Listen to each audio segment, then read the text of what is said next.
Boa noite, igreja. A graça e a paz do nosso Senhor seja convosco. Amém?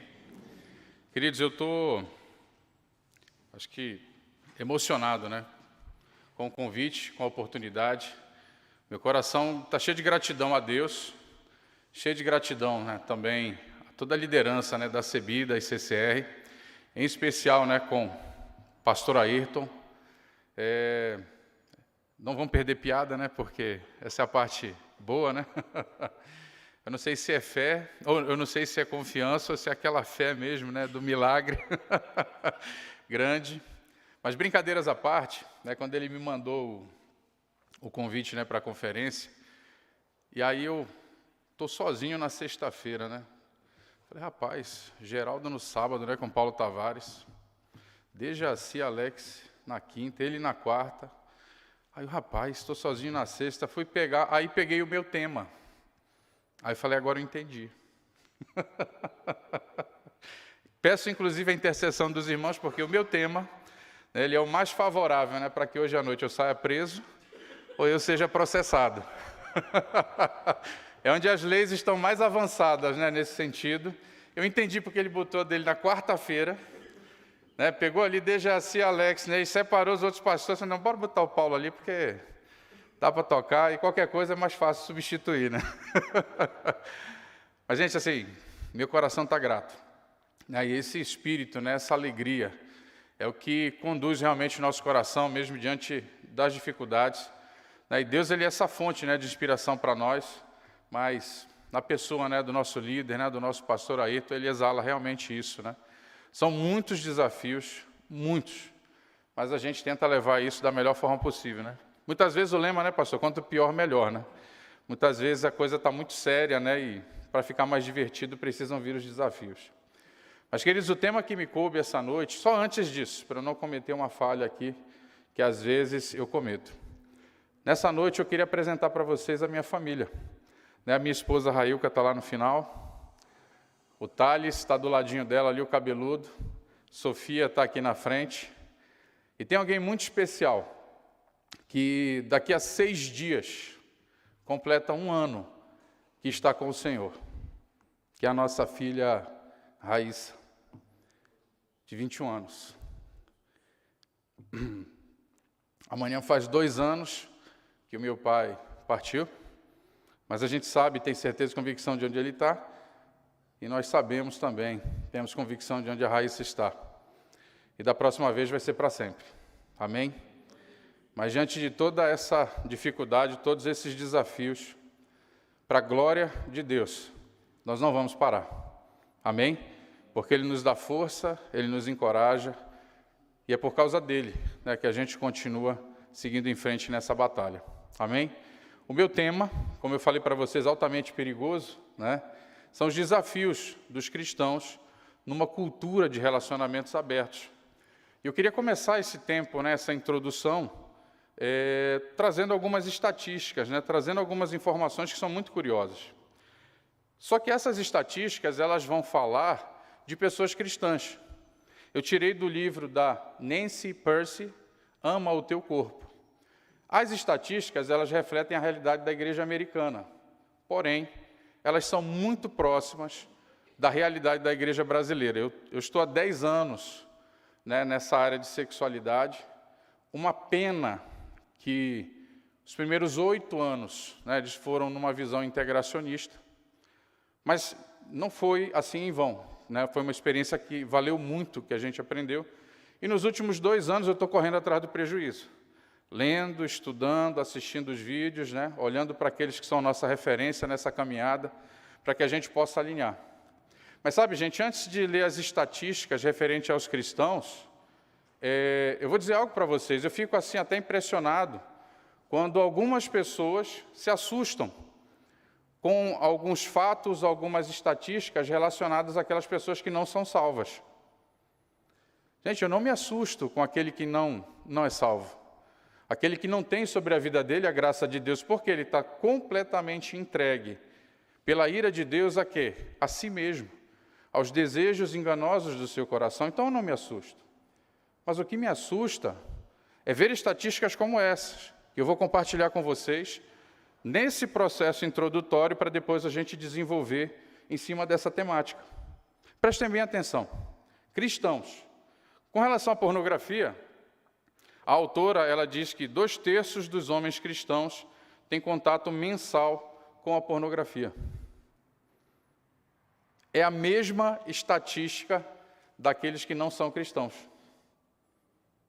Olha só, é o mesmo número. 54% dos pastores disseram ter visto pornografia no último ano. Uma outra estatística aqui. 49% dos adolescentes no contexto religioso, né, a turma dessa nova geração, o termo adolescente já aponta aqui um erro grave, né? A Bíblia não fala, né, de adolescente, mas isso é uma outra questão para que a gente possa trabalhar. Mas olha só, 49%, eu vou mudar o termo aqui, dos millennials, essa turma aí da virada do milênio. Eles acreditam que, eles apoiam a prática de morar junto antes de contrair matrimônio. 49% dessa nova geração. Com relação a divórcio, entre os cristãos, e aqui ela faz uma separação que é interessante, aqueles que raramente vão à igreja, 60% já se divorciaram. E daqueles que frequentam de uma maneira regular, quase 40%. Com relação ao homossexualismo e transgenerismo, lembra a geração do milênio, os millennials? 51% acredita que a relação entre pessoas do mesmo sexo é moralmente aceitável. E por fim, com relação ao aborto, 70% das mulheres que fizeram aborto se identificam como cristãs, elas fizeram aborto. 43% declararam que frequentavam uma igreja pelo menos uma vez ao mês na época do aborto, em que elas praticaram o aborto. Isso me assusta. Isso levanta um questionamento para nós, né, como cristãos. E pastor Ayrton, na quarta-feira, ele trouxe uma pesquisa aí do Mackenzie que explica muito, né, do que está acontecendo. 92% das igrejas evangélicas não pregam com fidelidade a sã doutrina e a palavra de Deus. Há uma mistura absurda. E é muito interessante que eu vim dessa visão integracionista, aqui um pecador, que muitas vezes usou isso, então eu estou aqui para me humilhar, estou aqui para confessar e reconhecer, graças a Deus, né, porque aí vem a questão do arrependimento, mas nessa visão integracionista, existe uma utopia de ligar duas cosmovisões que são impossíveis de serem conectadas. Por quê, Paulo? De uma maneira simples, para que a gente possa entender. Na cosmovisão humanista, né, evolucionista, a base é o ateísmo. Na cosmovisão cristã, cosmovisão judaico-cristã, eu vou chamar durante o meu tempo aqui de cosmovisão bíblica. É mais curtinho, né? É mais fácil. A base é a fé em Deus. O caminho da cosmovisão evolucionista é o caminho do homem. É o caminho que olha para o homem, que olha o comportamento do homem, olha para dentro do homem para tentar explicar a vida e o funcionamento dela. Na outra cosmovisão, são os caminhos de Deus. E onde é que elas chegam? A cosmovisão evolucionista, ela vai chegar o quê? Ela aponta para a felicidade do homem. E a cosmovisão bíblica, ela aponta para a glória de Deus. E até que alguém consiga me explicar como é que você une esses dois mundos tão diferentes, com bases diferentes, com caminhos diferentes e com uma finalidade diferente, eu particularmente não vou acreditar que eles podem caminhar juntos. Amém? Entendemos aqui? E o resultado, gente, dessa prática, muitas vezes, um dos grandes erros da igreja é o que? Reprovar uma prática. Mas o que a gente deixa de entender muitas vezes é que a maneira como as pessoas pensam, a maneira como elas agem, as decisões que elas tomam, provém de quê? Provém de uma cosmovisão. Então, hoje, né, nesse nosso debate, nessa nossa caminhada, eu quero trabalhar esse paralelo dentro do tema. Eu quero falar o que essas cosmovisões elas pensam no que diz respeito a sexo, no que diz respeito à sexualidade, e como um cristão pode lidar com esses desafios. Amém? Pedindo a Deus misericórdia para que dê tempo, para que a gente consiga fechar aqui e trabalhar. Amém, queridos? Então, olha só, é papel da igreja dar aos seus membros, aos irmãos que congregam nela, uma cosmovisão bíblica. Para que isso aconteça, a fidelidade, a mensagem de Deus, ela precisa existir. E os resultados que eu observo, vamos chamar de frutos aqui, eles mostram que aquilo que está sendo pregado não está alinhado com a verdade de Deus. Na pior das hipóteses, está misturado. Isso quando não é totalmente voltado para o outro lado. E essa é a grande crise, né, que você percebe no que diz respeito à questão da sexualidade. Amém? E agora, eu quero trabalhar um ponto importante no que diz respeito à sexualidade, dentro de cada cosmovisão. Porém, o que eu quero dar ênfase aqui é na resposta que as pessoas que defendem uma cosmovisão e outra, elas dão diante desse entendimento. Irmãos, a sexualidade e o sexo é um assunto que a igreja não gosta de comentar e de falar. Principalmente porque ela não sabe e ela não conhece. Principalmente por isso. E principalmente porque existe uma cosmovisão errada do sexo e da sexualidade. Irmãos, a sexualidade e o sexo, elas têm um papel central na cosmovisão bíblica. Quando você pega Gênesis 1 e 2, o que você vai perceber aí? E aí eu vou dar o crédito para o mestre, né? Estou assistindo uns 200 vídeos por dia. Estou correndo atrás do prejuízo, turma. Estou correndo atrás do prejuízo. Gênesis de 1:1 a Gênesis 2:3 tem um primeiro discurso de Deus. Gênesis 2:4 até Gênesis 2:17 tem o desdobramento desse primeiro discurso. E aí, Gênesis 2:18 a Gênesis 2:25, você tem um fechamento. E é muito interessante, né? O pastor Alex ele falou da questão de dar forma, de povoar, então eu vou ganhar tempo aqui. Mas é muito interessante porque depois de dar forma e povoar, Deus ele estabelece um alicerce muito interessante na cosmovisão dele. Façamos o homem a nossa imagem, espiritualidade. E aí no final do versículo, macho e fêmea, sexualidade. E aqui nós temos um ponto de partida para todo o desdobramento do discurso que ele vem a seguir. Então, olha só, espiritualidade, sexualidade. A partir disso, vem mandatos, como forma de bênção. É muito interessante, Deus os abençoou. Ele nos deu mandatos. Mandato cultural, mandato social, mandato espiritual.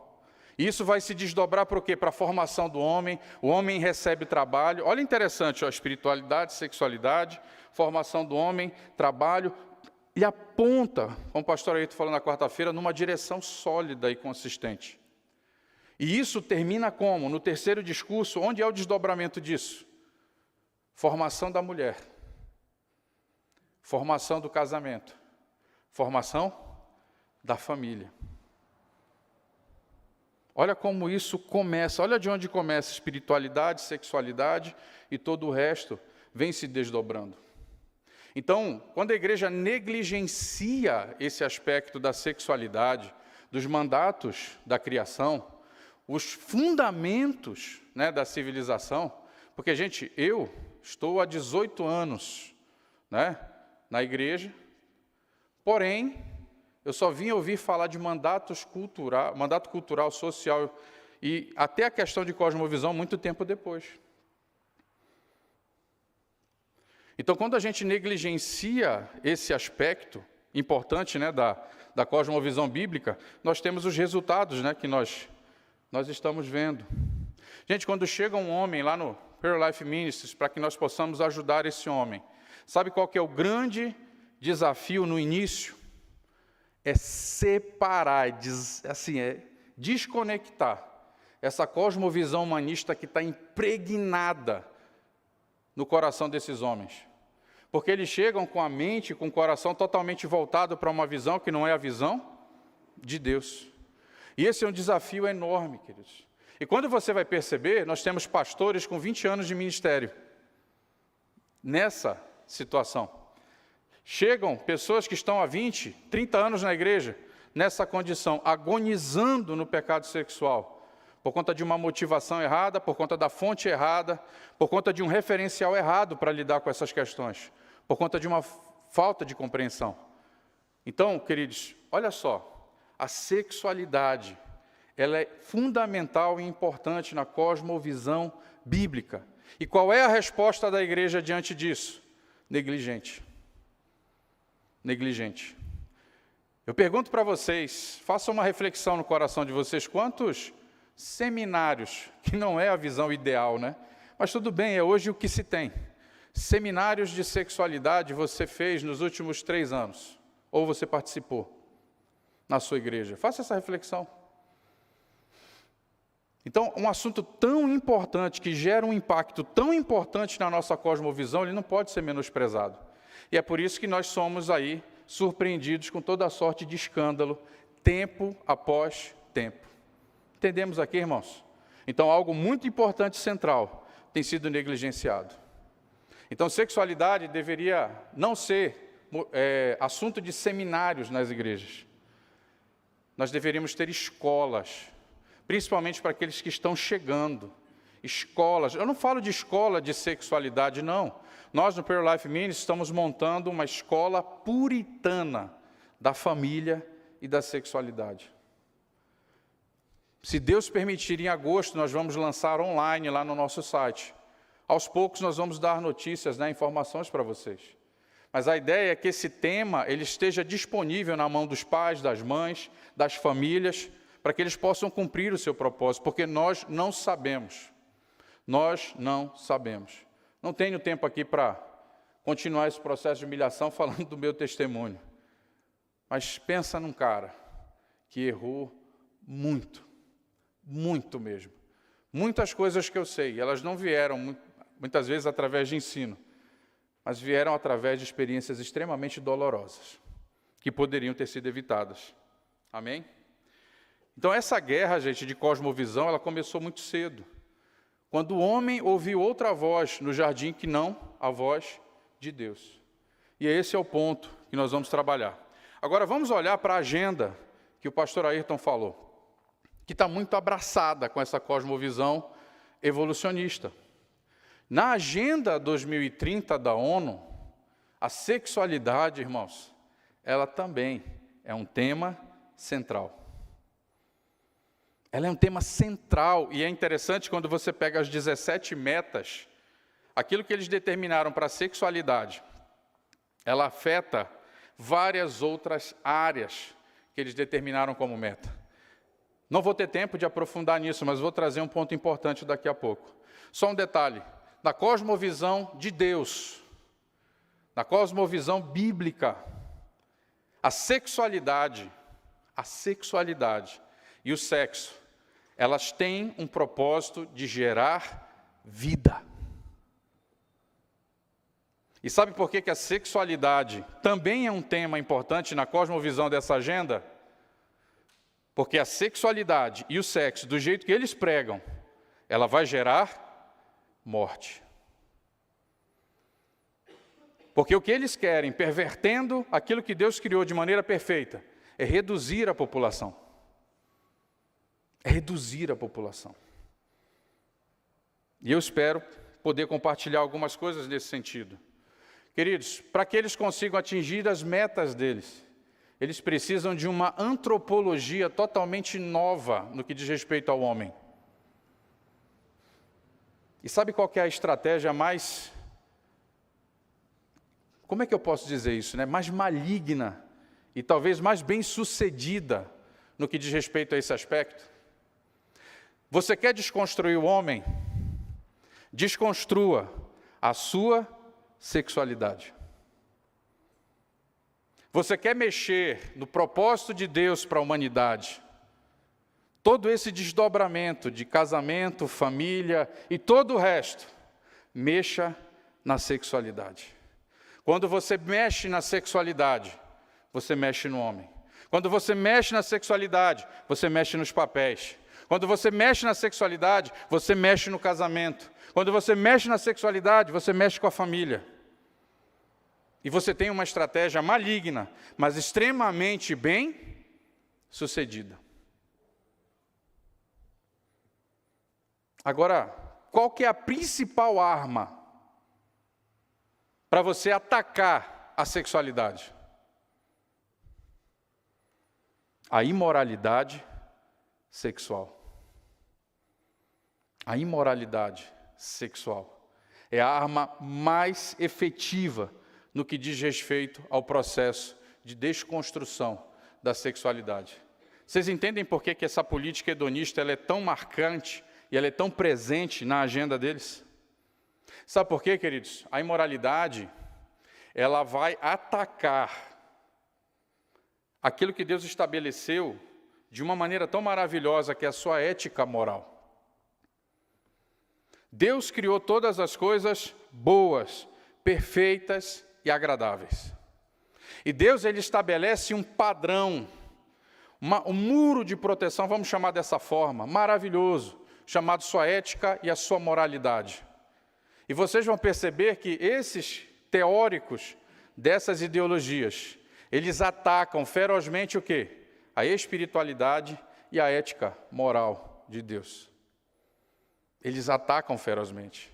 Quando Deus estabelece sua ética moral, ele é soberano. As heresias antigas, né, pastor?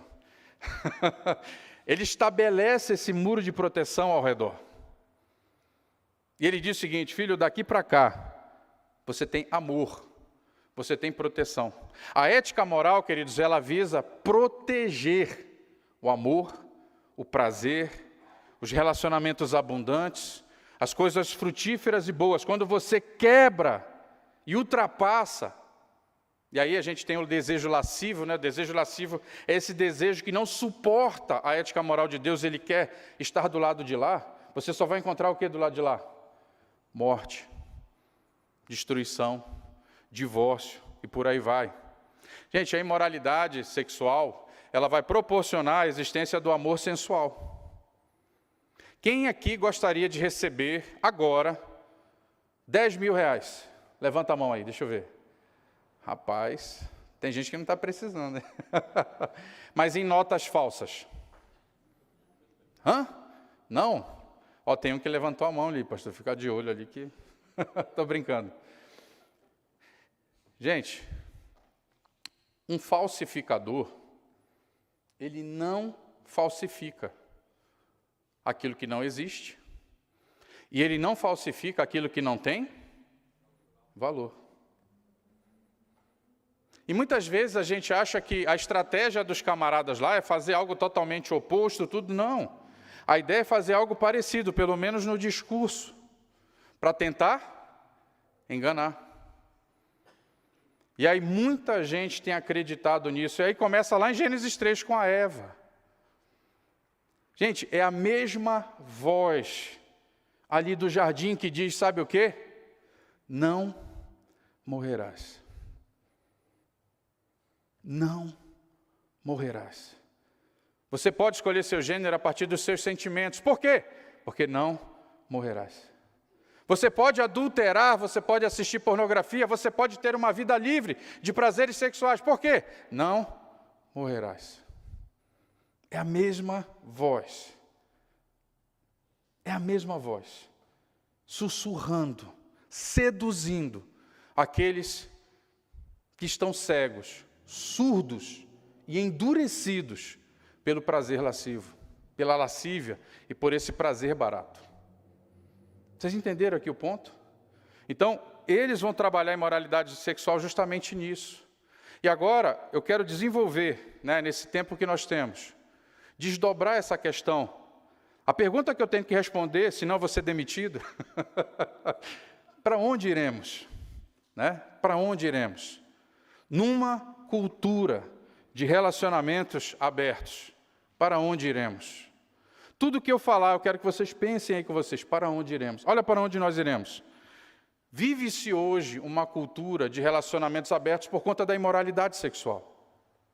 Por conta de muitas pessoas acreditarem nesse discurso e nessa mensagem.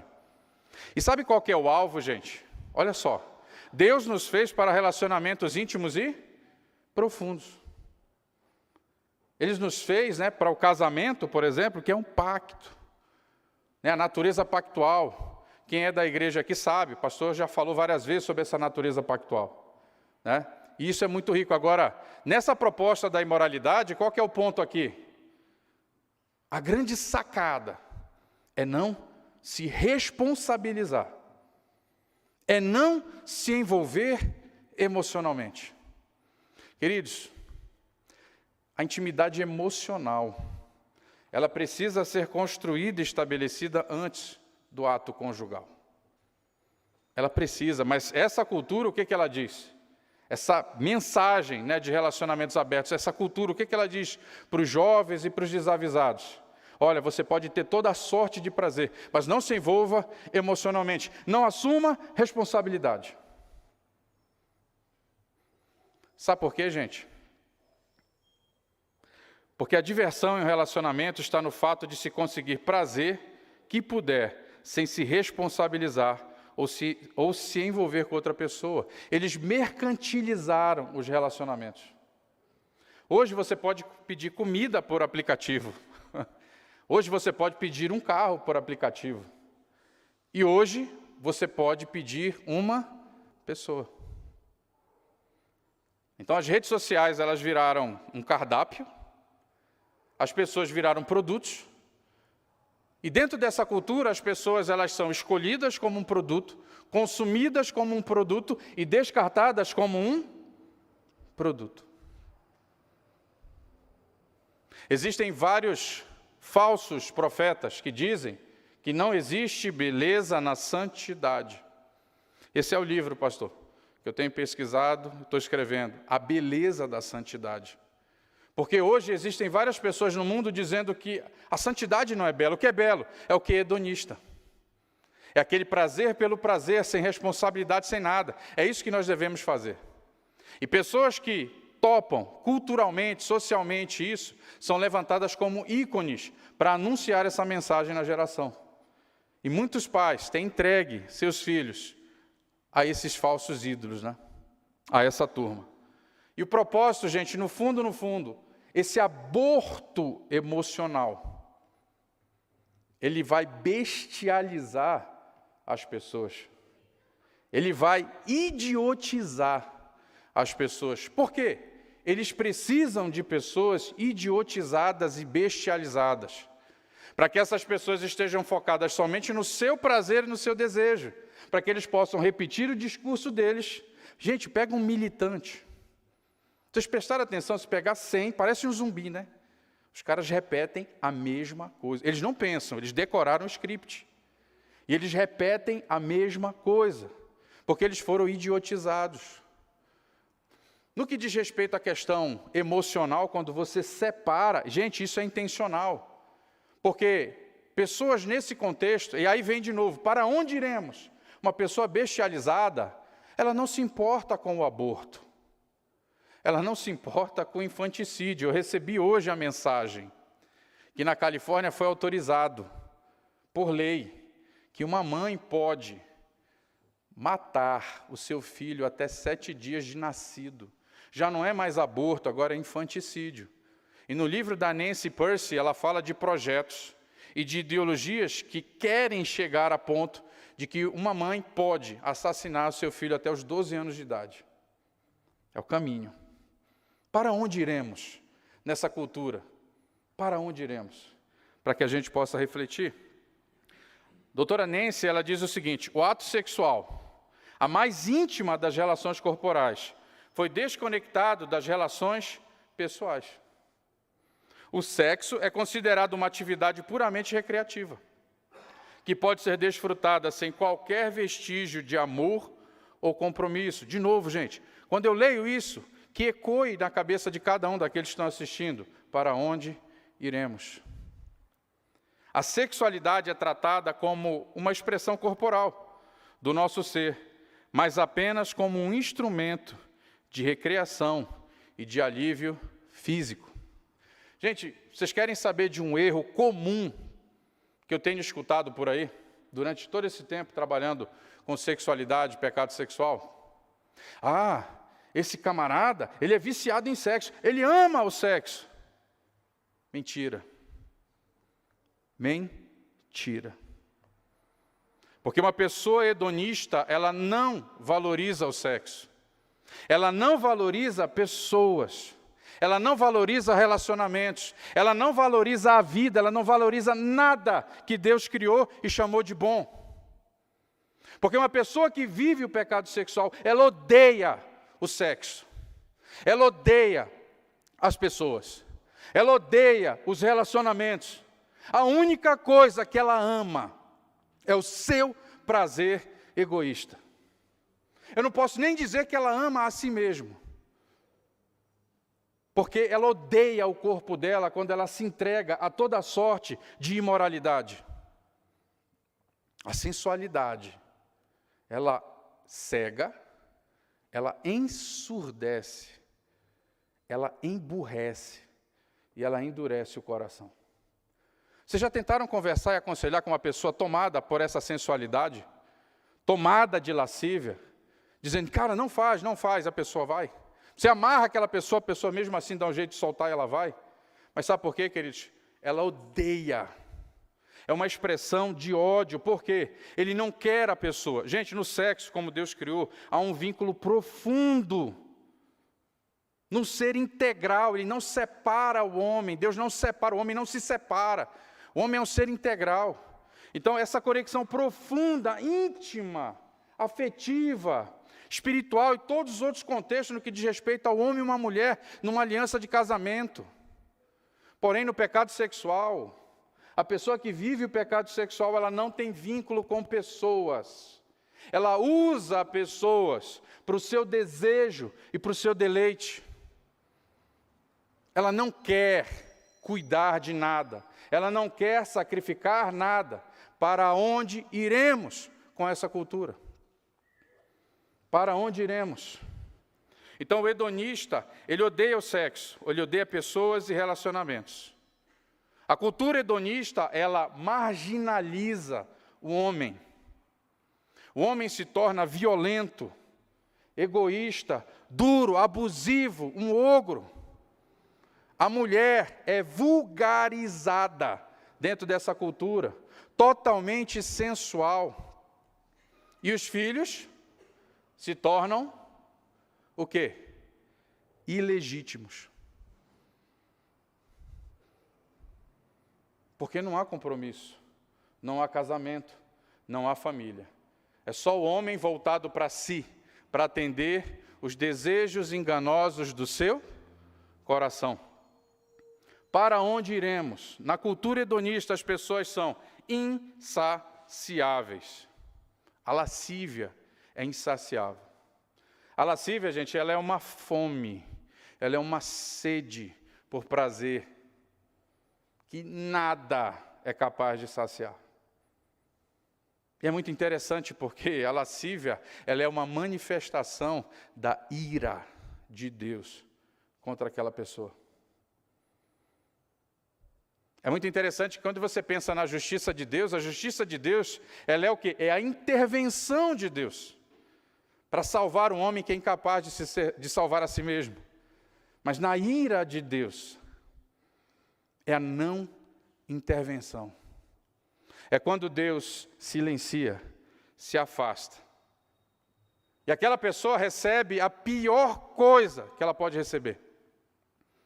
Ela é entregue a ela mesma. Você já consegue imaginar, irmãos? Eu acho que sim, nesse momento eu me alegro. Eu vivi 24 anos o pecado sexual. 24 anos. Destes, 8 eu estava dentro de uma igreja, mas eu não estava em Cristo. Tem diferença ou não? Tem diferença ou não? Tem. E eu louvo a Deus quando eu olho para trás e eu vou entendendo e crescendo nessa questão do aconselhamento bíblico, eu vou entendendo cada vez mais dessas questões. E o meu coração se enche de alegria e de gratidão a Deus. E sabe, irmãos, o alvo do aconselhamento bíblico não é parar a prática do pecado sexual. Isso ali é uma consequência do quê? Da restauração, da glória de Deus no coração daquele homem, daquela mulher. O que Deus quer trabalhar nos nossos corações, queridos, é uma adoração exclusiva. O que Deus quer trabalhar nos nossos corações é o quê? É quando nós nos voltamos para Ele com gratidão, com alegria, o glorificando, tendo prazer nele e contentamento nele. Mas no pecado sexual, queridos, nós estamos entregues. E a minha pergunta é, para onde iremos? Quando o homem é entregue a si mesmo. Por isso que eu digo para vocês, eu não me assusto. Tem irmão que manda, cara, olha só que absurdo. Aí o cara me manda lá um camarada que pagou 74 mil reais, convertendo, né, o dinheiro, para se transformar num cachorro. Eu não me assusto, gente, por quê? Ali é a ira de Deus sobre a vida daquele homem. Né? E os absurdos nós vamos ver. O que me incomoda é a questão de quem? Do salvo. Ele está no meio dessa confusão. E agora, para agradar o chefe, quero citar Calvino, né, aqui. Nós nunca amaremos nosso próximo com sinceridade, de acordo com a intenção do nosso Senhor, antes que tenhamos corrigido o amor a nós mesmos. As duas afeições são opostas e contraditórias. Richard Baxter, rapaz, eu estudei, pastor. Pastor Dejaci está ali anotando só os pontinhos que ele está me dando ali. Eu não sei se eu pronunciei certo, pastor, mas estou indo lá. Sempre que o interesse carnal, olha que interessante, olha aí as cosmovisões, for mais forte, mais sistematicamente, predominante do que o interesse por Deus, de Cristo e da vida eterna, não há verdadeira negação a si mesmo. Mas onde o interesse por Deus é mais forte, a negação a si mesmo é sincera. Vocês entenderam o ponto? Não é parar de praticar o pecado, isso é uma consequência. A raiz é mais funda. Antes da prática, há um coração entregue a você mesmo, ou entregue totalmente a Deus. Sabe o que é um homem piedoso? Eu não fui, mas me disseram. Eu não fui lá para o evento, mas me disseram. Gente, um homem piedoso não é aquele que ajuda as pessoas e faz caridade. Um homem piedoso é aquele que, todos os dias, ele prostra o seu coração em adoração ao Senhor. Frase do Jerry. Ele morre de manhã cedo, né, Jerry? De manhã cedo. Já morre logo, já acorda assim, bom dia, Senhor, eu quero morrer. Já me mata aqui, mortifica, para eu poder ir tranquilo. Isso é um homem piedoso. Sabe por quê, gente? Porque o egoísmo, ele é a porta da carnalidade. É dele que derivam todos os outros pecados e males que nós praticamos. O coração egoísta, ele não ama a Deus.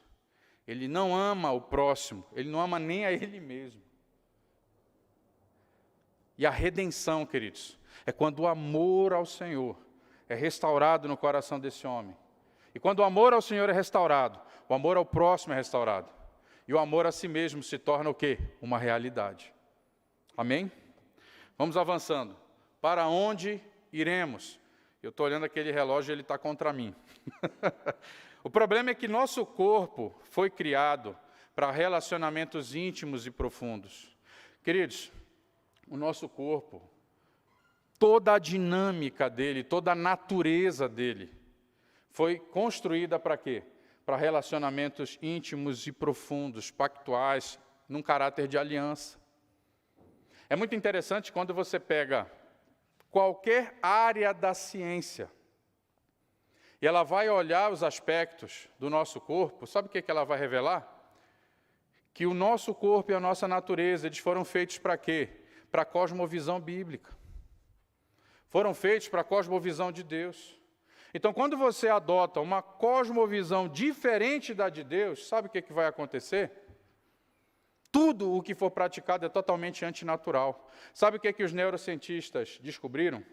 Eles descobriram 2 hormônios. Na verdade, são muitas outras descobertas, eu só vou citar essa daqui. A questão da ocitocina e a questão da vasopressina. A ocitocina opera mais fortemente na mulher e a vasopressina no homem. E eles têm chamado, sabe de quê? De hormônios da monogamia. Hormônios do apego, do afeto. E isso é experimentado numa relação sexual. Você tem a liberação, desses hormônios. Então, quando você vive uma cultura de relacionamentos abertos, você está enganando o seu próprio corpo. Então, seu corpo, sua natureza foram feitas para quê? Foram feitas para viver diante da cosmovisão de Deus, relacionamentos profundos, aliança, casamento, família. Isso é abundância, amor e todo o resto. E quando você fere isso, você consegue entender quando você começa a agredir a sua natureza? Você consegue entender por que o número de transtornos mentais ou qualquer outra coisa tem crescido, e cada vez mais, e favorecendo cada vez mais a indústria farmacêutica? Tem sido cada vez mais favorável para eles, por quê? Porque a maioria das pessoas tem vivido uma cosmovisão desalinhada com a sua natureza. Uma sexualidade desalinhada com a sua natureza. As pessoas estão acreditando em mentiras. Então, a nossa sexualidade, ela foi feita para ser vivida, não foi feita para ser vivida sem espiritualidade. Mas a nossa sexualidade foi feita para ser uma expressão da nossa espiritualidade. Quebrar isso, gente, entrega cada um de nós para todo tipo e toda sorte de problema. Então, falamos da cultura. Vocês conseguem imaginar para onde nós iremos, então, diante desse cenário, com pessoas com esse coração, com essa natureza? Nós caminhamos para o fim, que o pastor Ayrton falou na quarta-feira. E agora eu quero entrar um pouco na questão da sexualidade, porque a imoralidade sexual, numa cultura de relacionamentos abertos, ela vai atacar principalmente a sexualidade. Então vamos fazer um paralelo da cosmovisão humanista, evolucionista, e a cosmovisão bíblica. Olha só, segundo a Organização Mundial de Saúde, a definição de sexualidade é a seguinte, prestem bem atenção nos detalhes. Uma energia que nos motiva para encontrar o amor, contato, ternura e intimidade. Ela integra-se no modo como sentimos, nos movemos, tocamos e somos tocados. Sentimento, desejos, É ser sensual e, ao mesmo tempo, ser sexual. A sexualidade influencia pensamentos, sentimentos, ações e interações. E, por isso, influencia também a nossa saúde física e mental. E agora, agradei o meu presidente, vou agradar o meu vice-presidente. Segundo a perspectiva freudiana, eu falo isso porque todas as vezes que o pastor Dejaci cita Freud, tem aquele repertório padrão, quando ele fala. Eu não vou citar aqui, você tem que assistir a aula dele. Mas olha só o que Freud, gente boa, ele diz. Toda atividade pulsional que busca satisfação, prazer e bem-estar, sendo importante para a estruturação da personalidade. Gente, todos os teóricos dessas ideologias, todos os pensadores desse campo, eles vão atacar a moralidade bíblica, eles vão atacar a espiritualidade e eles vão dar ênfase para esse desejo lascivo no coração do homem. Por quê? Porque eles estão entregues a isso. E sabe uma das coisas mais malignas que estão sendo feitas nas escolas? Vários professores, doutrinadores, eles dizem o seguinte, olha, para você saber qual é o seu gênero, qual é a sua identidade sexual e toda aquela parafernália linguística que eles inventaram para poder fugir daquilo que é objetivo e científico, eles dizem o seguinte, você precisa experimentar, você precisa ficar com menino e menina. Por quê? Porque aquilo que te der prazer é o que você é. Vocês conseguem imaginar a pegadinha aqui? O nosso corpo tem áreas erógenas voltadas para a questão sexual, sim ou não? Sim. Porque o sexo é um dom de Deus, é um presente de Deus para nós. E quando um jovem acredita nessa conversa, no mínimo, eles estão conseguindo o quê? Um bissexual. Porque ele vai sentir prazer. Ele vai sentir prazer. Então, isso é uma grande mentira. Lembram da base, do caminho e do foco das cosmovisões? Gente, as duas não podem ser verdadeiras. Só uma é verdadeira. E se só uma é a verdadeira, a outra é falsa. Toda ela é construída em mentira. E aí fica o desafio, a pergunta de $1 milhão. A gente pode unir essas duas? A gente não consegue. Então vamos ver alguns desses, só alguns, que eu quero citar aqui, para que a gente possa entender como funciona a cabeça deles. Porque, gente, de novo, não adianta atacar a prática. Nós precisamos entender a cosmovisão deles, para que nós possamos desconstruí-la com o quê? Com a verdade. De novo, em homenagem ao pastor Dejaci, Freud.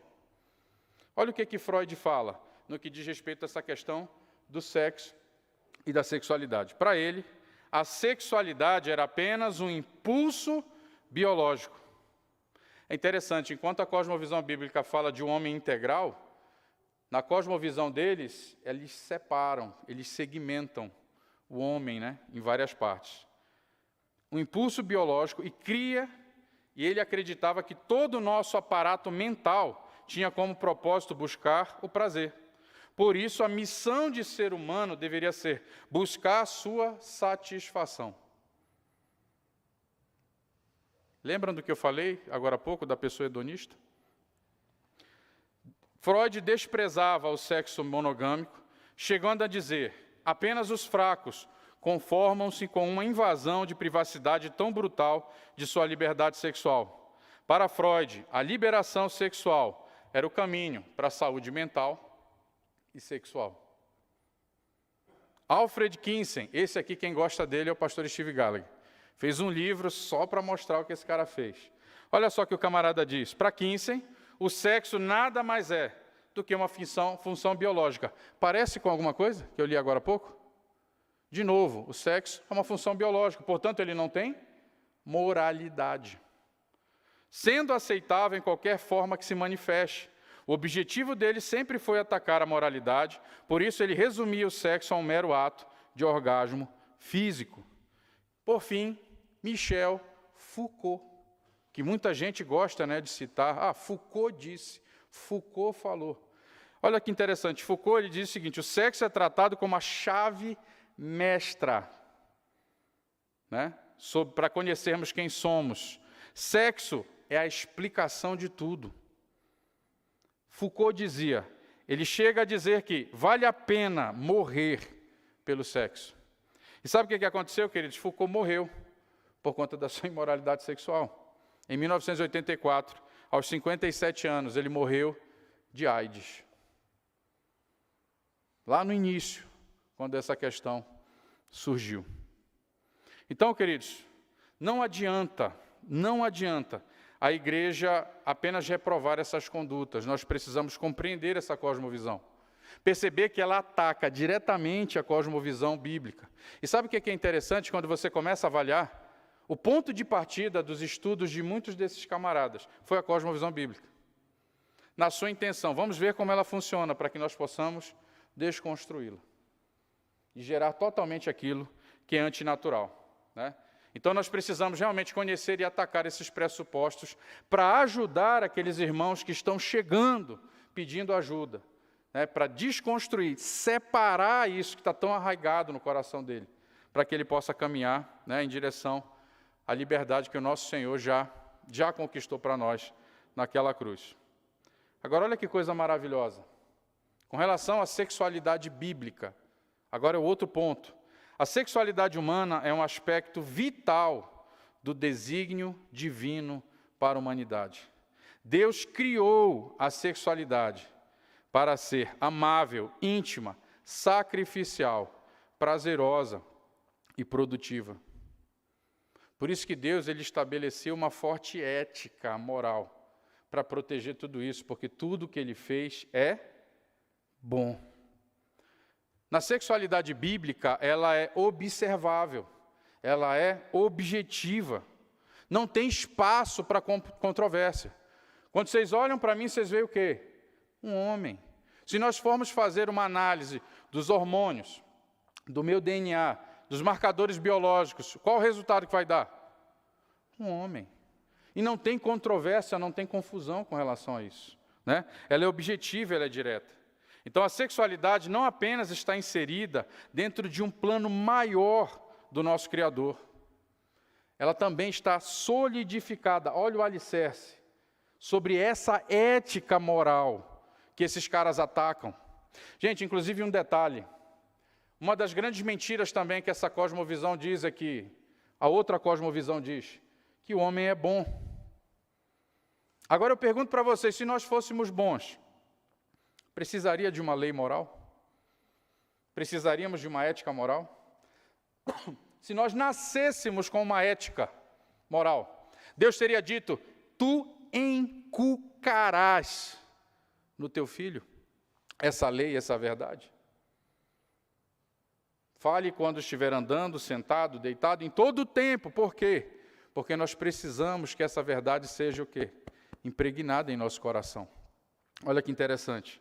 Então, Paulo, como é que se define, então, a sexualidade do ponto de vista de Deus? Uma vez que a sexualidade, do campo de vista evolucionista, ela vai dar ênfase nos sentimentos e desejos do homem.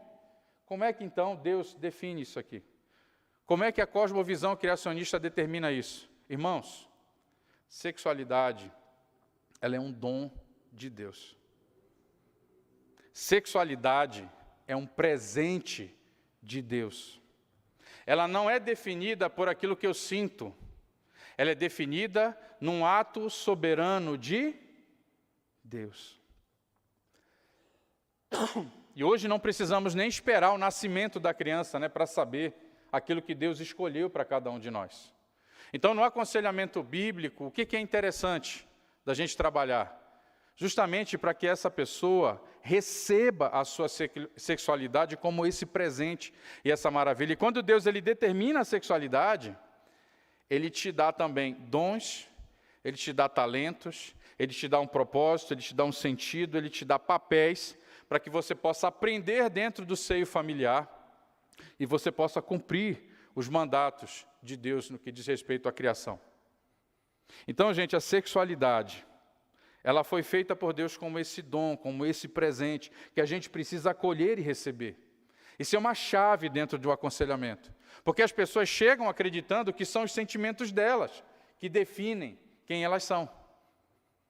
Não são os sentimentos. Gente, certa vez, quando eu era criança, eu desejei muito ser um gorila.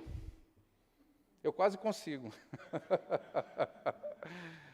Mas sabe o que eu descobri, gente? Que aquilo que eu sentia e desejava era incapaz de mudar a minha natureza.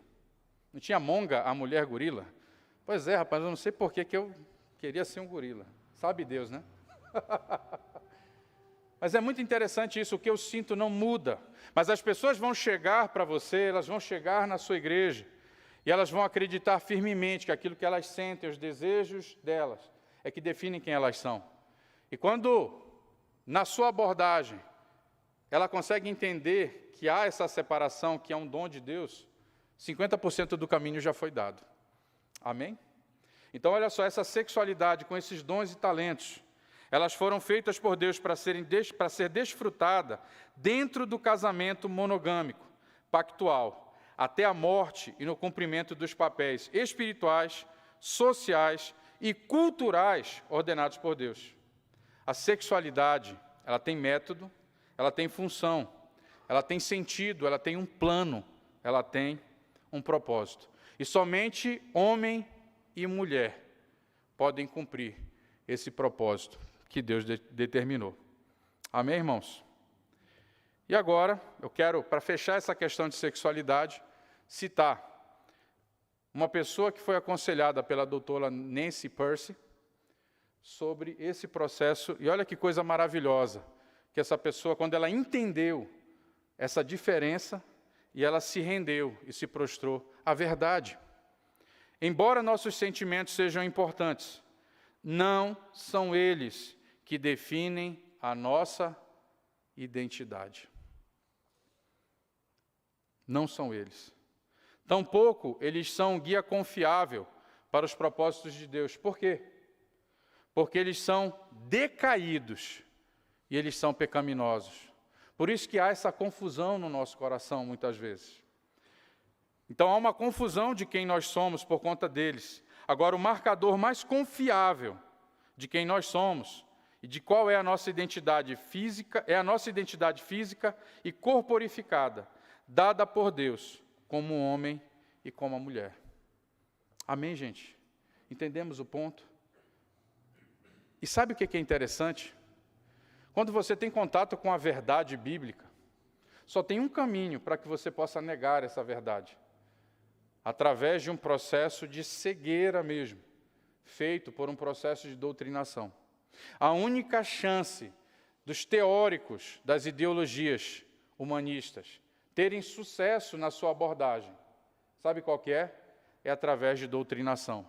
Através de um esforço conjunto de governo, de mídia, da questão da sociedade, para que isso possa ser realmente bem sucedido. E a escola é um principal vetor no que diz respeito a essa disseminação nessa agenda. E agora, na reta final, nós temos os desafios. Então, Paulo, diante desse contexto de sexualidade, de relacionamentos abertos, tendo esse discernimento, quais são os nossos desafios? E talvez muitos de vocês podem estar perguntando, por que muitas pessoas salvas têm fracassado diante da imoralidade sexual? Porque, queridos, somente pela salvação se manifesta a justiça de Deus e nós somos livres dessa condição de realmente sermos prisioneiros entregues ao pecado. Mas a pergunta é, Paulo, por que tem tanta gente salva vivendo desse jeito? Primeiro ponto, gente, o desejo sexual, ele tem uma dinâmica escravizadora para um coração depravado, entregue ao pecado. Muitas pessoas salvas, elas ainda têm direcionado o seu desejo de uma maneira má, de uma maneira ruim. O que é direcionar o seu desejo de uma maneira errada?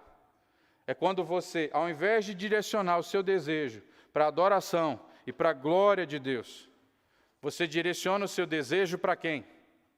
Para si mesmo. Numa atitude egoísta. E existem muitos cristãos que ainda continuam, mesmo diante da verdade, direcionando o seu desejo para o lado errado. Uma outra coisa que acontece, eu tenho percebido nos aconselhamentos, muitos salvos ainda acreditam. Gente, quando eu falo salvo, eu estou falando da pessoa que está dentro da igreja e não cabe a mim dizer se ele é ou não. Concordam comigo? Mas aquele que está na igreja. Então, muitos deles, quando me procuram, eles dizem o seguinte, eles acham que o pecado sexual é bom. Muitas vezes eles acham que, ao abandonar o pecado sexual, eles estão abrindo mão do prazer. Gente, sabe por que Deus se opõe à lascívia? Porque Deus quer proteger o prazer. Quando Deus ele se opõe e estabelece sua ética moral, ele está protegendo o amor, protegendo os desejos santificados, santos, puros, bons. Então ele se opõe àquilo que vai perverter tudo o que Deus fez e que é bom. Então, gente, um pecado sexual, ele nunca é bom, porque ele é contra Deus. Ele te leva numa direção contrária a Deus. Terceiro aspecto que a gente precisa entender, por que salvos têm fracassado. E aqui eu quero dar o mérito, quero agradecer o pastor Paulo Tavares e o Wallace, porque isso aqui é fonte de pesquisa deles. Durante 2 anos, eles se aprofundaram nessa pesquisa. E eu preciso dar o crédito. Outro ponto aqui, gente, é que cristãos salvos têm um padrão errado de santidade. Gente, deixa eu te perguntar um negócio. Como é que você consegue assistir uma novela da Globo e não te incomodar? Como é que você consegue assistir Game of Thrones e isso não te incomoda? Como é que você consegue assistir no YouTube stand-up comedy, cheio de palavrão, malícia e imoralidade sexual e se divertir com isso, sem isso te incomodar? Gente, o padrão de pureza de Deus é muito elevado. A imoralidade sexual, ela não deve ser nem pronunciada no meio dos santos. Os seus pensamentos devem ser concentrados nas coisas que são do alto. E o desejo de Deus, 1 Tessalonicenses 4, do 3 ao 8, desejo de Deus é a vossa santificação. Ah, Paulo, mas eu não vou ver mais nada, que seja. Vá se concentrar em outra coisa que seja mais produtiva. TikTok. Outras coisas. Gente, é pornografia explícita. E você deixa o seu filho? Então, o nosso padrão de pureza é muito baixo. É muito baixo. E a gente precisa entender pela palavra de Deus qual é o padrão de pureza de Deus para que a gente possa caminhar. Outro aspecto que cristãos salvos, esse aqui eu estou falando dos desafios, é que nós temos, muitos deles têm a fonte errada da mudança. Gente, tem cristão que frequenta o DASA, o AA, muitos consultórios aí.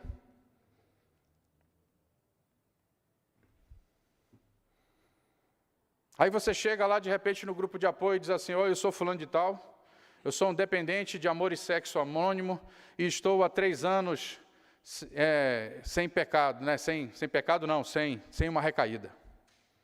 Gente, Cristo nos salvou para uma nova natureza, não para uma antiga. Sabe qual que é o grande problema, gente, de muitos cristãos? É que quando o cara se converte, ele tenta ser uma pessoa melhor. Gente, nós não somos salvos por Deus para ser uma pessoa melhor. Nós somos salvos por Deus para que Cristo viva em nós. O alvo não é, agora eu me masturbava, não me masturbo mais, o alvo não é esse. Isso é consequência. Porque agora já não sou eu quem vive, mas Cristo vive em mim. Cristo em vós, a esperança da glória. Você morre, como o Jerry disse, e Cristo vive. Participei do Corandel e eu não posso dar spoiler. Mas o que eu vi lá na frente? Um bando de homem fraco. Mas graças a Deus que aqueles homens foram fracos. Porque quando eles se entregaram e revelaram a fraqueza deles, Cristo resplandeceu na vida de cada um deles. É em fraqueza, é com o coração prostrado, é com humildade, é com humilhação. Essas são armas espirituais poderosas. Quando se fala em batalha espiritual, cria-se orações mágicas, cria-se simbolismo, as 7 cabeçadas na cruz, e por aí vai. Né? Mas você quer as armas poderosas em Deus? São as armas do sacrifício de Cristo. Você quer ser livre de alguma coisa que te escraviza? Responda segundo a fé que Ele colocou no seu coração. Como? Se humilhando, confessando seu pecado. Perdoe, se arrependa, renuncie. Interceda, ofereça a outra face. Ande a 2ª milha. No livro do pastor Alex, a questão das dimensões dos relacionamentos humanos, tem uma frase que me marcou ali. Evangelho é prejuízo. E gerou fruto, não gerou? Gerou fruto, ele sabe. Evangelho é prejuízo. Se te pedem a capa, dê a túnica. Quem te pede, dê. Quer viver? Ó, Jerry, morra. Quer ganhar? Perca.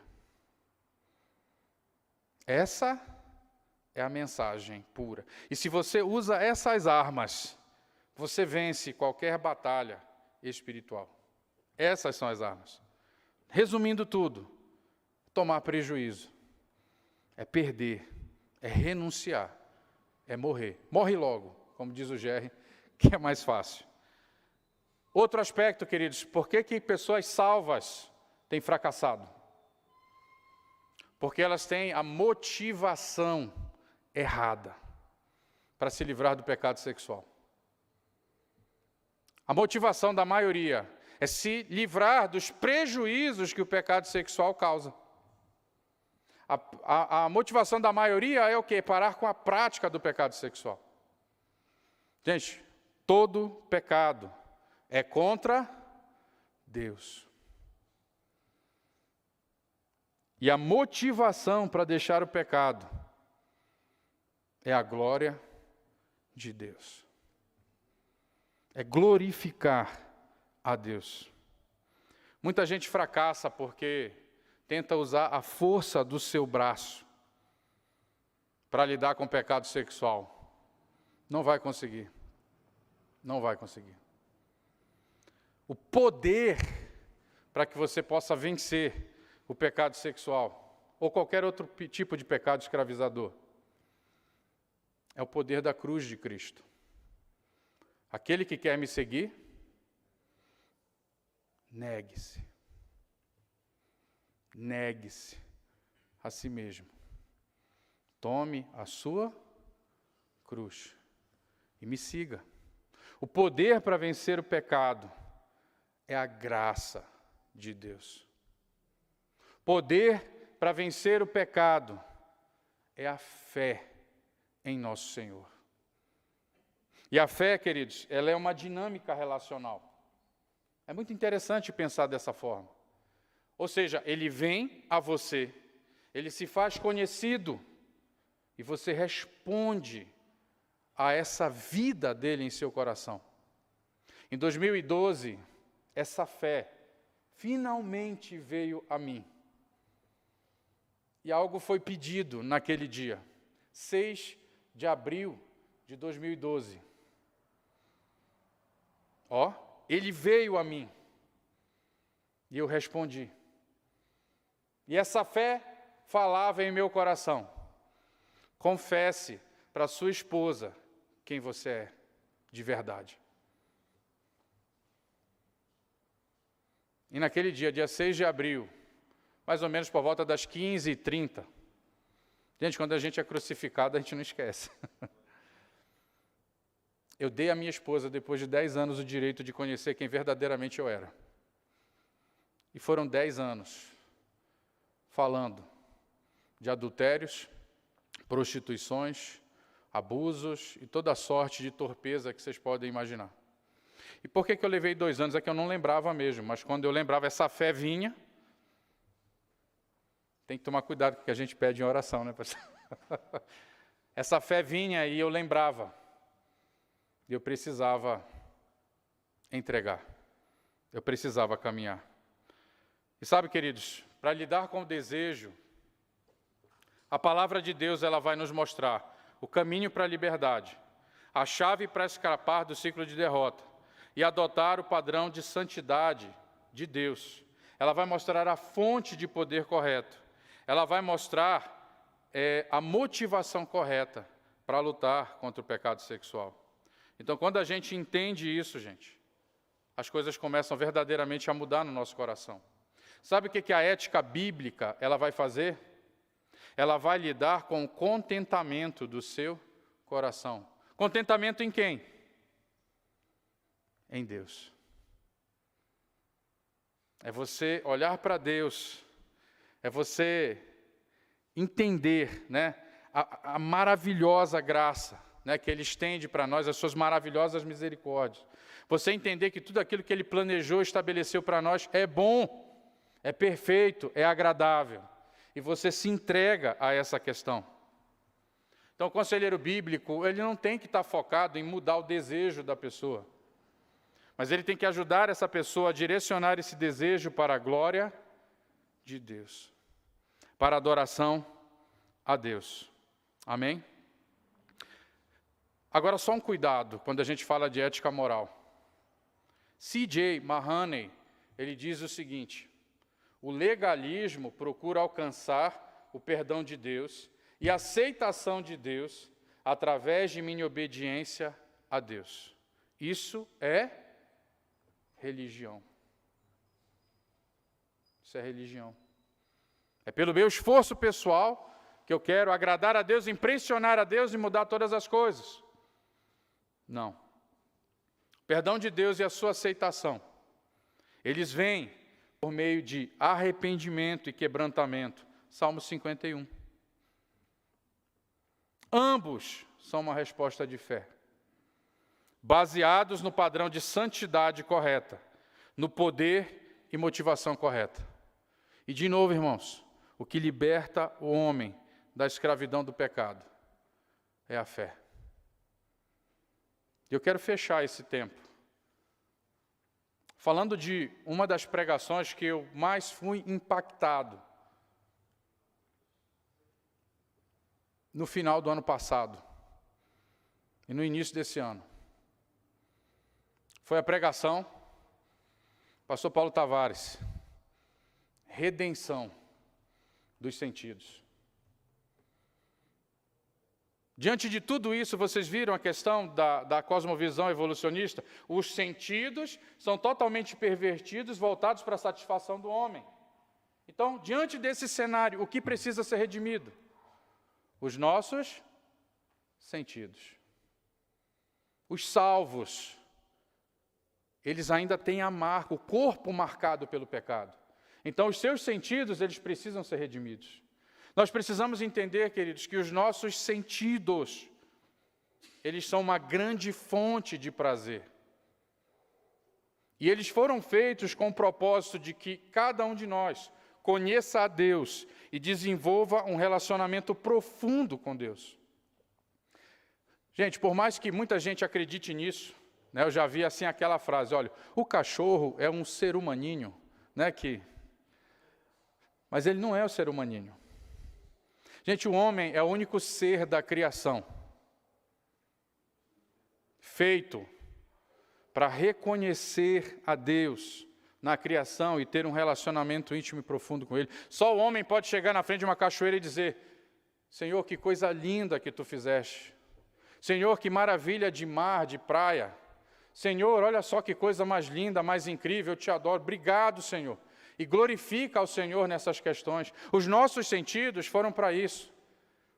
Deus, quando criou as coisas, não tendo outra coisa para Ele usar como referência, Ele usou a si mesmo. Só Ele é eterno. Então, Ele colocou atributos dEle em toda a criação, para que através dos nossos sentidos nós possamos conhecer, para que nós possamos nos aprofundar e nos relacionar com Ele. Porém, em Gênesis 3, quando nós começamos a ouvir uma outra voz, os nossos sentidos foram pervertidos. E nós começamos a olhar para quem? Usar os nossos sentidos para o nosso prazer. E, gente, vocês percebem como isso é perigoso?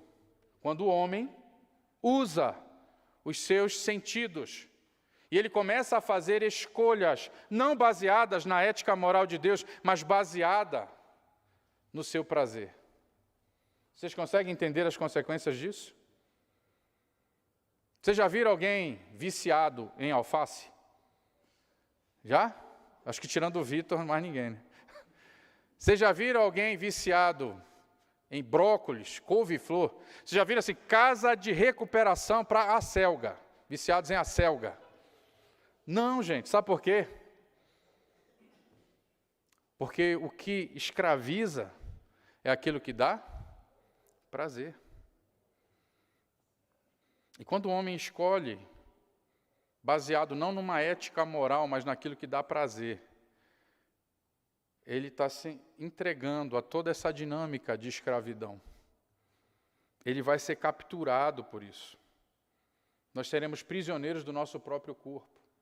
Gente, é muito interessante quando você pensa em pecado sexual, existem 2 níveis de escravidão.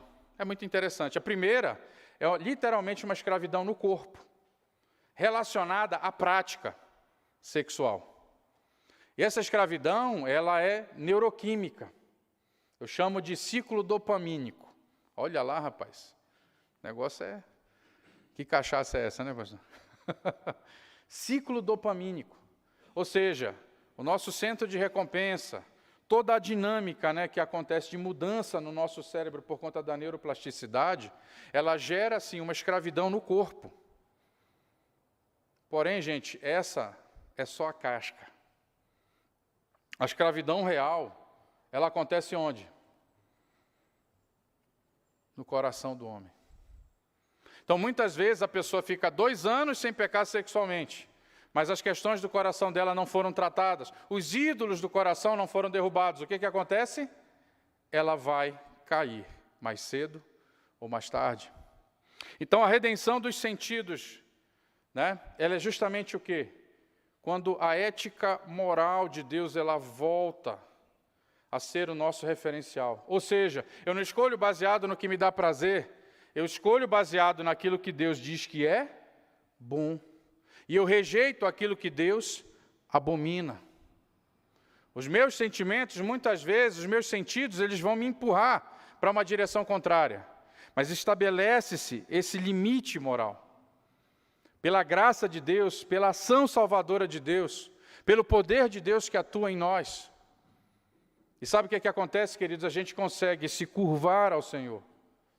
E a gente começa a ter deleite. E esse processo, ele começa a mudar o afeto dentro do nosso coração. E para a gente fechar,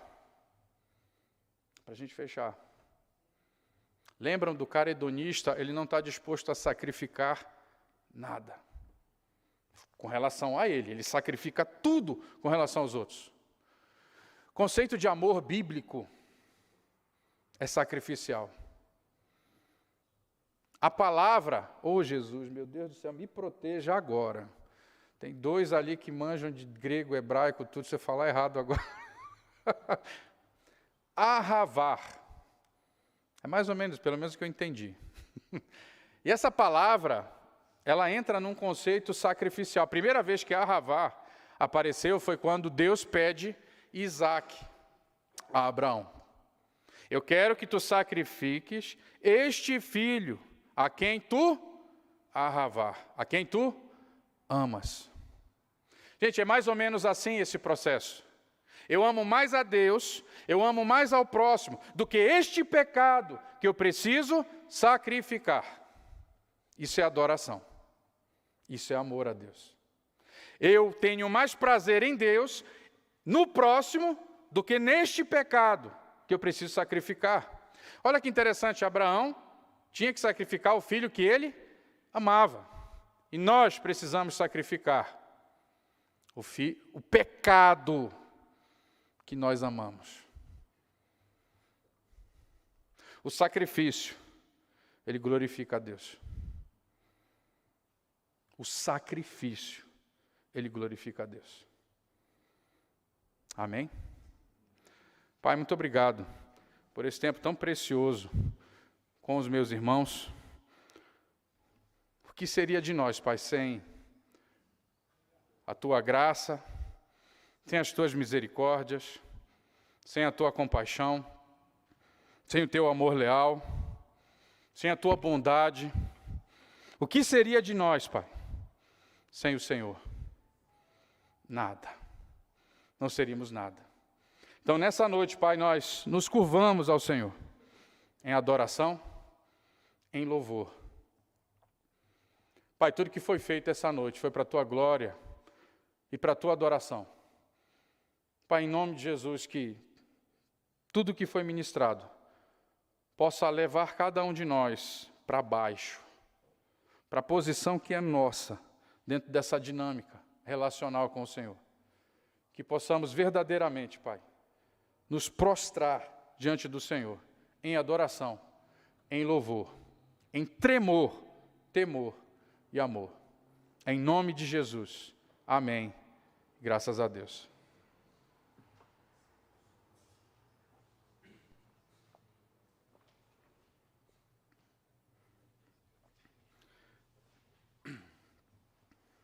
Amém, irmãos. Deus seja louvado por essa rica palavra que nós recebemos.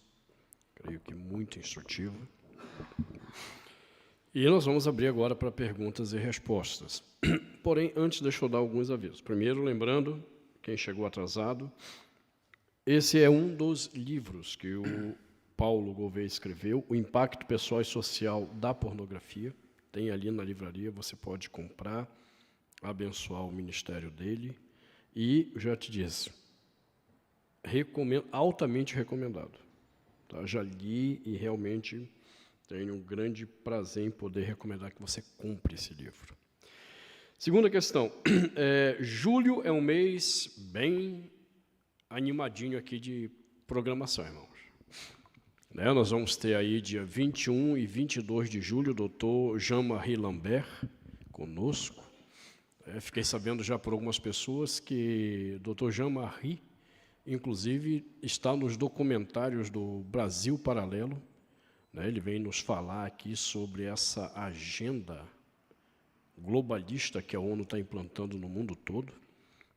Já disse a vocês, doutor Jean-Marie é considerado uma das maiores autoridades no mundo sobre essa questão. É um pesquisador, um pós-doutorado em ciências políticas e foi professor durante mais de 20 anos da PUC de Goiás, liderando grupos de pesquisa. E ele vai estar conosco falando sobre isso. A agenda da ONU de descristianização do Ocidente. O que foi aí, Ricardo? O que é esse? Tá. Ele fica fazendo de lá e não explica. Vai entender o Ricardo. Com essa cara mascarada dele aí ainda. Além dessa questão, o doutor Jean-Marie vai falar sobre a agenda de educação da Unesco e como eles desenvolveram o programa que está sendo implantado no mundo todo de clonagem das mentes, fazer você pensar como eles querem que você pense. Vai falar do problema político e da necessidade, o que é um voto cristão consciente na atualidade. Então, vão ser 4 palestras bem impactantes. Creio que semana que vem a inscrição já vai estar aberta, tá, para essa conferência, esse seminário com o doutor Jean-Marie. R$50 a inscrição, casal R$80, R$40. Né? Mas em julho também nós vamos ter as conferências de Pure Life pelo Brasil. Daqui 2 semanas, as conferências começam em Manaus, com Nate Dancer, Jordan Yoshimini e o Paulo Gouveia. Depois de Manaus, vem para Brasília, na Igreja Cristã Evangélica da Aliança do Gama, dias 8 e 9, lá no Gama. Vamos ter uma programação extensa, com workshops no sábado. Então, se você não participou da conferência ano passado, está convidado, só que você vai ter que ir para o Gama agora. Lá na Igreja Cristã Evangélica da Aliança do Gama. E depois segue para Goiânia, na Assembleia de Deus de Goiânia, e depois Belo Horizonte. Então, aqui você só vai ter a oportunidade de fazer no Gama mesmo, não vai ser transmitido. Então, então, se você quer participar das conferências de Pure Life Brasil. E em outubro, estamos recebendo, então, para a segunda etapa das jornadas, pastor Steve Gallagher, que é o presidente fundador de Pure Life. Ele está vindo e provavelmente essa será a última viagem de Steve Gallagher. Na verdade, ele já tinha se aposentado, né? E depois de uma conversa com ele, ele decidiu aceitar e reconsiderar e fazer pelo menos mais essa viagem. E, a priori, eu tinha pedido para ele ficar 15 dias aqui no Brasil.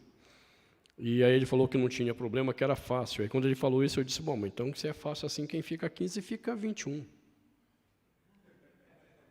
Aí ele disse assim, ok, tá bom. Ah, mas se está fácil assim, quem fica 21 fica um mês, cara. E ele aceitou, só que ele vem para andar pelo Brasil, e nós vamos ter um tempo muito especial com o Steve Gallagher aqui no Brasil, aqui em Brasília também, em outubro, já talvez início de novembro, tá bom? Então já anota aí que a gente vai começar a divulgar isso aí também. Tá, então, em julho temos essas duas conferências, Pure Life, lá no Gama, e Dr. Jean-Marie Lambert, CEBI, aqui nesta igreja, 21 e 22 de julho, tá ok? Temos perguntas aí, Ricardo? Já foi mandado para o Paulo. Muito bem, se você que está aqui quiser fazer pergunta, você já sabe, tem que vir aqui na frente, microfone, para que todos possam ouvir, o pessoal da internet também possa ouvir você, tá bom? E aí, Paulo, já tem aí a pergunta, você lê a pergunta e já responde. Bom. A vantagem aqui é o seguinte, quando vem uma pergunta difícil, a gente descarta, né? As brincadeiras à parte, né, a primeira aqui. Como poderemos retornar ao centro da vontade de Deus? E quais equipamentos, armamentos para combater uma doutrinação tão forte como sexo livre, sexo por lazer? Como será aplicada essa escola puritana? Vamos por partes aqui. Tem uma parte da administração que eu não tive tempo, né, de trabalhar, mas um dos pontos mais relevantes, falando do meu testemunho pessoal, é realmente a aplicação das disciplinas espirituais.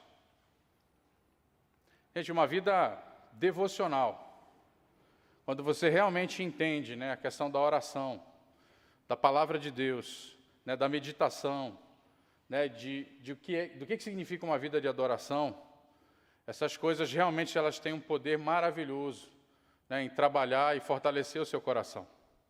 Eu posso dizer para vocês que hoje a grande maioria das pessoas que se nomeiam, né, cristãs, elas não têm uma vida devocional de qualidade. E muitas das que acham que têm uma vida devocional de qualidade, elas fazem meramente uma prática religiosa. Não tem vida naquilo. Basicamente, as pessoas veem a questão das práticas devocionais como uma tarefa. Não, eu preciso orar, eu preciso ler a Bíblia, eu preciso, né, ter uma vida de adoração a Deus, e aí entra no padrão religioso, sem um entendimento claro para isso. Gente, oração, adoração, meditação na palavra, não é tarefa, é descanso. É o lugar escondido de Deus. É o lugar que você entra não para realizar um compromisso religioso, mas o seu coração, por causa de Deus, porque Ele coloca isso, né, em nossos corações, você simplesmente responde àquilo. E você se rende àquilo. A pastora Ayrton escreveu um livro, né, sobre discipulado bíblico, né, e uma das primeiras lições, das mais simples, né? A Bíblia, gente, é a palavra de Deus, e quando você lê a palavra de Deus, a vida de Deus é soprada sobre você. É vivo, é relacional. Se você vai para esse momento querendo conhecimento, sabe o que vai acontecer? Você vai adquirir conhecimento. Mas se você vai para esse momento desejando, com toda a força do seu coração, conhecer a Deus e ter um relacionamento profundo com Deus, Ele vai vir a você e vai se revelar a você. Quando você entende que na oração, a oração não é uma prática religiosa, a oração você declara, eu dependo do Senhor. Uma das frases, né, de um dos pastores que eu gostava muito de acompanhar, a oração não é o lugar onde você consegue o que você quer de Deus, mas aquilo que Deus é onde Deus consegue aquilo que Ele quer de você. Lembram? Senhor, seja feita a tua vontade. Se possível, passa de mim esse cálice. Mas antes seja feita a sua vontade. Gente, um dos grandes problemas hoje da vida cristã, a pessoa perguntou sobre toda essa questão cultural, todas essas ferramentas que levam para o hedonismo. Eu vou dizer para vocês, gente, um dos grandes problemas é que muitos cristãos têm uma vida pública, mas não têm uma vida secreta, de adoração, de louvor, de entrega ao Senhor. No fundo, a grande maioria não deseja estar com Ele. No fundo, a maioria, no máximo, quer a sua bênção. Mas eu vou dizer para vocês, quando nós desejamos intensamente no nosso coração um relacionamento com Deus, quando há esse anseio profundo no nosso coração, Ele vem a nós. Ele se faz conhecido a nós. E essa dinâmica, ela vai crescendo, ela vai fortalecendo. E você percebe que tudo isso começa a promover uma mudança em você. Você quer um filtro legal para saber se o que você está fazendo no que diz respeito às disciplinas espirituais é um padrão religioso ou ele é um padrão bíblico na sua vida? O seu devocional, o seu tempo de oração, a sua postura de adoração durante o seu dia, prostrando, o seu coração a Deus, tem produzido mudança em você ou não?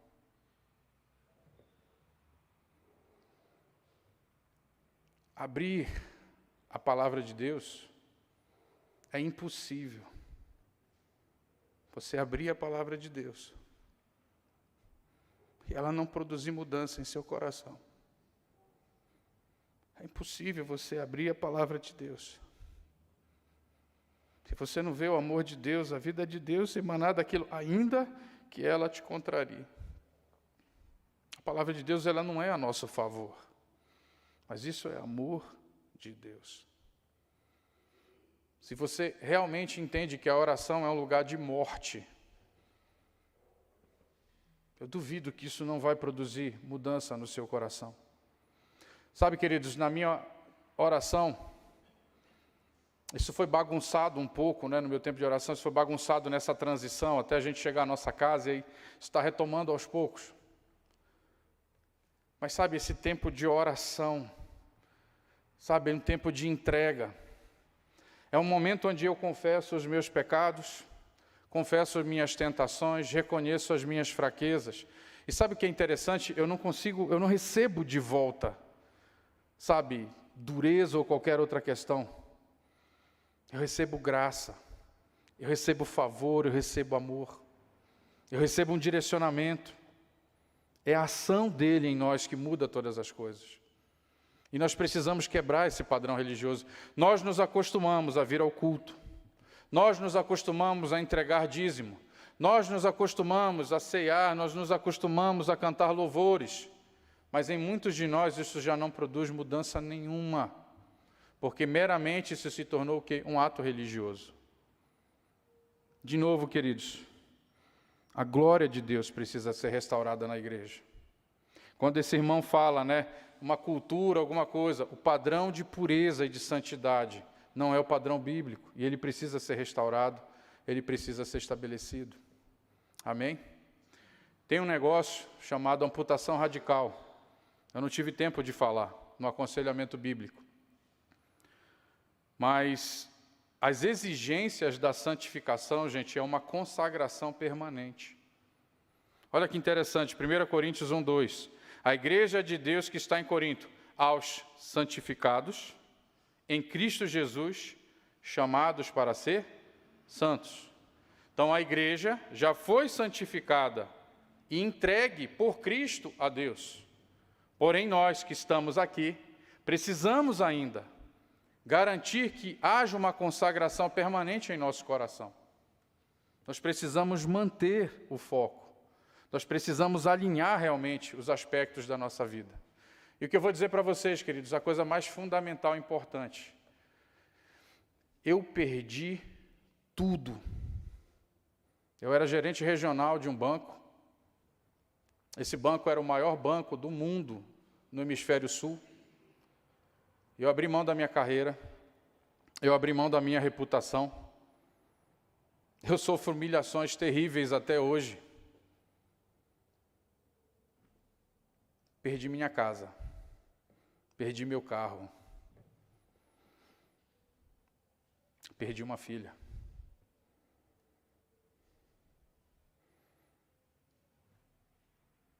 Mas é tão maravilhoso ver o agir de Deus em cada uma dessas coisas. Porque eu sou orgulhoso, eu sou duro, eu sou difícil. Eu preciso do tratamento de Deus para que eu possa estar no lugar que eu tenho que estar. E se Deus entendeu na sua vontade soberana que eu precisava de cada uma dessas coisas, eu preciso aprender a enxergar o amor de Deus em cada uma delas e seguir firme nesse propósito. Amém, queridos? Então, essa consagração, ela é permanente. Esse estado, de atenção, ela é permanente. E o que eu falo para os camaradas lá no Prayer Life Ministries, muitos têm o foco em não pecar.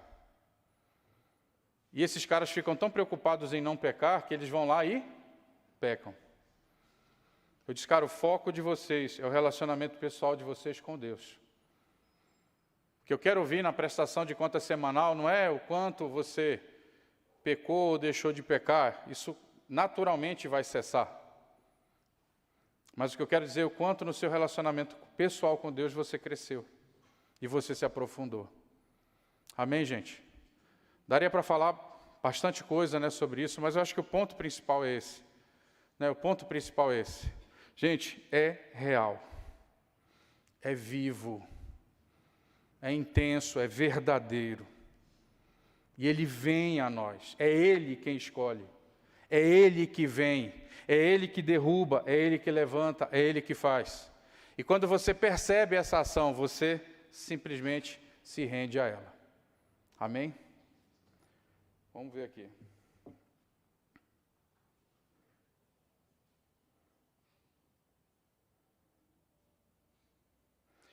Como ajudar a restaurar a integridade sexual de irmãos que estão imersos na escravidão de pecados sexuais. Primeira coisa, a gente entender a raiz disso aqui. Durante muito tempo, eu acreditei que a raiz do pecado sexual eram os abusos que a pessoa sofreu. Durante muito tempo, eu acreditei que as raízes eram o abandono de um pai, era a questão da postura da mãe, a questão da carência. Durante muito tempo, eu acreditei nisso. E sabe, gente, eu não estou menosprezando os abusos que uma pessoa passa, porque eles são realmente violentos e eles podem ser devastadores. Mas o abuso, a violência, ou qualquer coisa que uma pessoa pode passar, ela é relevante na vida de alguém. É relevante, mas ele não é determinante. Todas as pessoas que foram abusadas sexualmente se tornaram homossexuais, sim ou não? Não. Todas as pessoas que o pai era alcoólico se tornaram alcoólicos? Não. Todas as pessoas que os pais se divorciaram, passaram ali pela mão de madrasta, padrasto, aquela coisa toda disfuncional, toda bagunçada, essas pessoas sofreram de qualquer tipo de síndrome ou transtornos que o pessoal fala? Não. Porque, gente, não é o que fazem com a gente, é a maneira como a gente responde a tudo isso. Ou você responde biblicamente, no poder da cruz, naquilo que a gente falou agora há pouco, ou você responde de uma maneira humanista. Olha, as pessoas tóxicas, você precisa se afastar delas. Olha, porque existem pessoas que não suportam a sua beleza, a sua sabedoria e todas essas coisas. Ou você responde assim, ou você responde de uma maneira bíblica. Então, não é isso. Isso é importante, isso precisa ser trabalhado no aconselhamento bíblico. Mas o que a gente precisa entender, que a escravidão sexual, ela é fruto da ira de Deus. Adão e Eva conhecendo a Deus. Não tinha pecado, eles tinham uma revelação de quem Deus era. Deus cria tudo de bom, entrega a eles, e eles não glorificaram a Deus. Por isso o homem se tornou indesculpável. E Deus entregou, Romanos 1, entregou o ser humano à escravidão.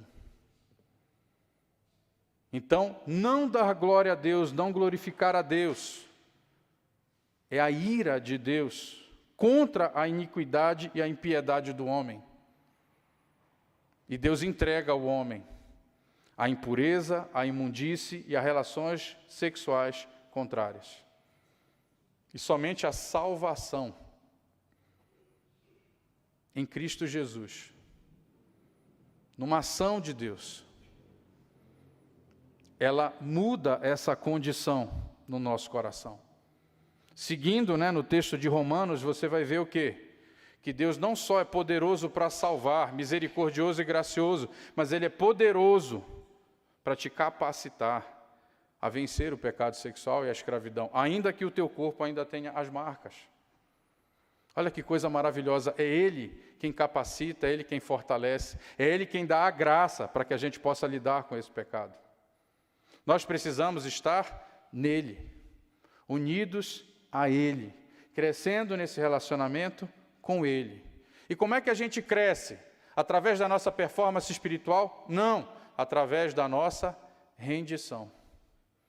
Reconhecendo a nossa fraqueza e deixando que esse poder opere em nós e vá mudando uma realidade ordinária em algo extraordinário no nosso coração. Amém? Aqui, gente, eu vou ser muito honesto.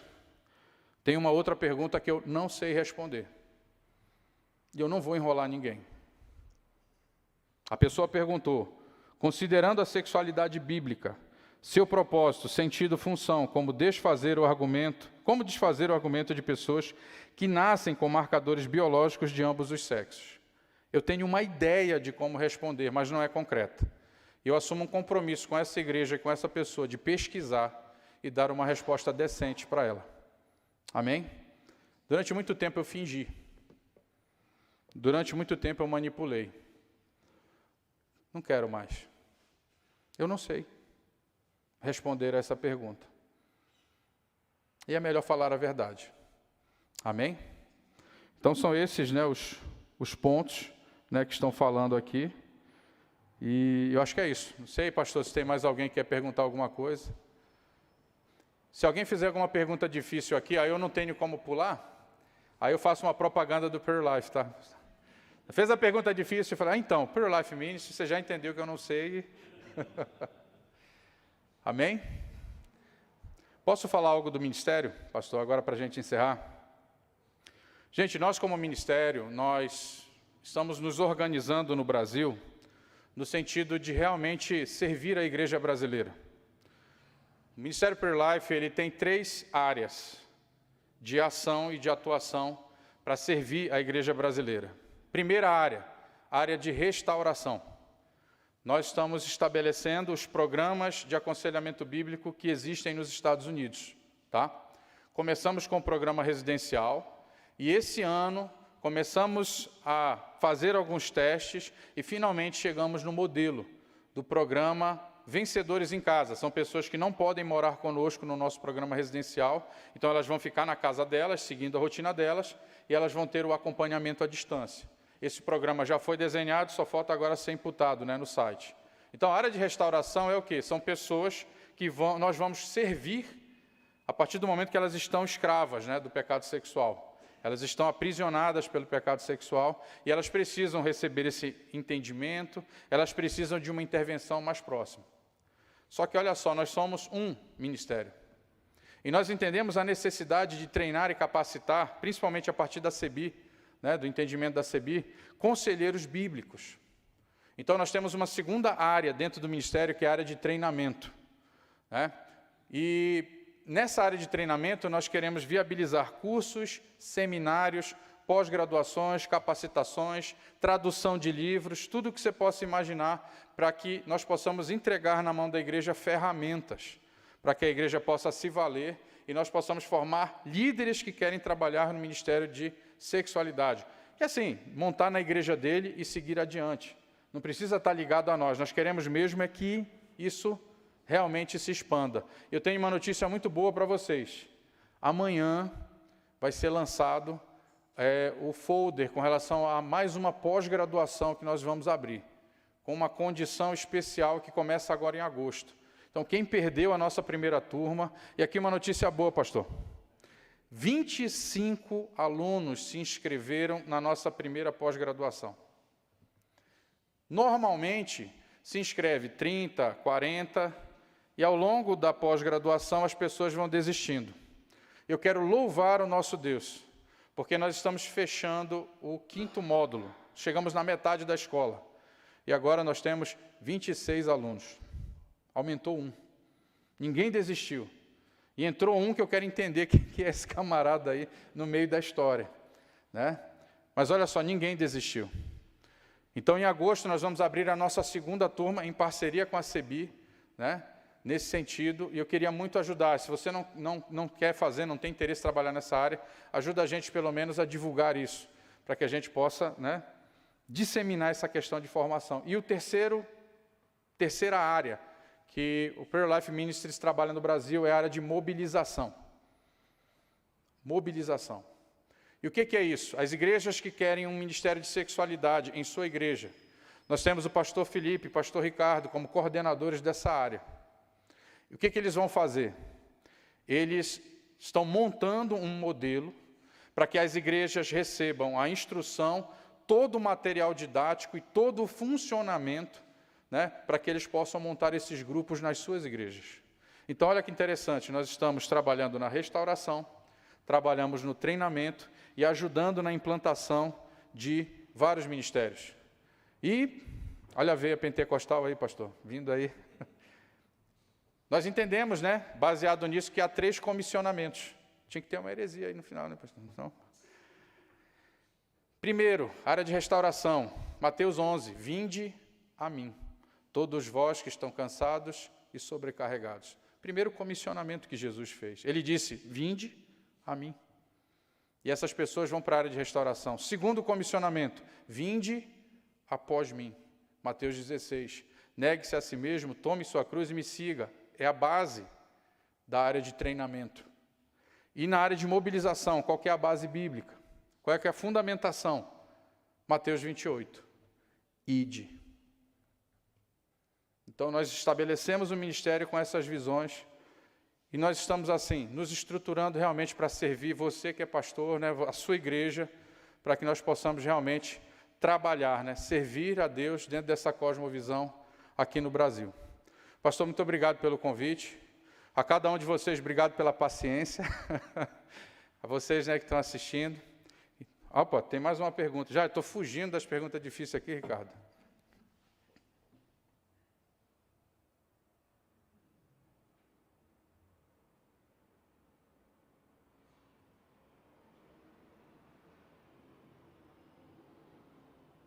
Muito interessante.